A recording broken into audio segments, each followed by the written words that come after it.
The moral abyss that demands you trade innocence for survival is not merely a thriller contrivance for suspense, but a profound crucible demanding you confront the parts of yourself that have been conditioned to equate goodness with safety. And true integrity requires not preserving purity through righteous refusal alone, but integrating the weight of impossible choice until morality becomes an act of radical self-honesty rather than performative virtue.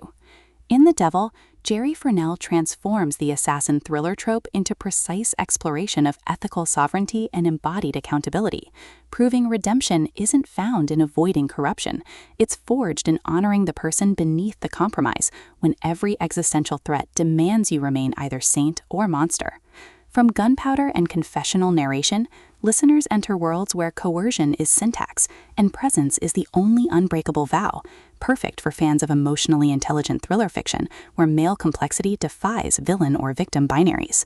When operative Kalen Vance faces a mission requiring him to betray his deepest principles, expecting spiritual annihilation, he discovers the devil's bargain mirrors the exact suppression he's endured beneath years of performative obedience, and fellow agent Alara Thorne's quiet refusal to judge his choice creates space for connection defying moral hierarchy.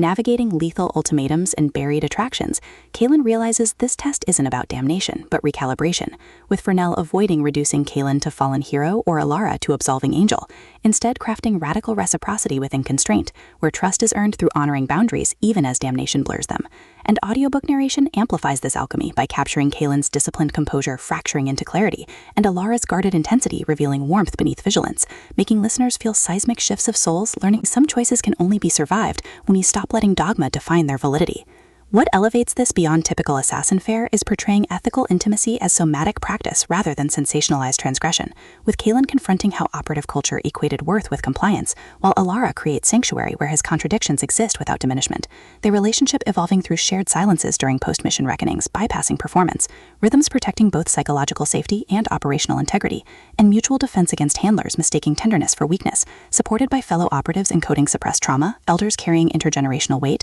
and the underworld itself absorbing decades of unspoken bargains, reinforcing that in extraction-based systems, tenderness toward process is technique and presence is sustainable resource, with moral negotiations mirroring emotional attunement and survival oaths becoming metaphors for earned trust.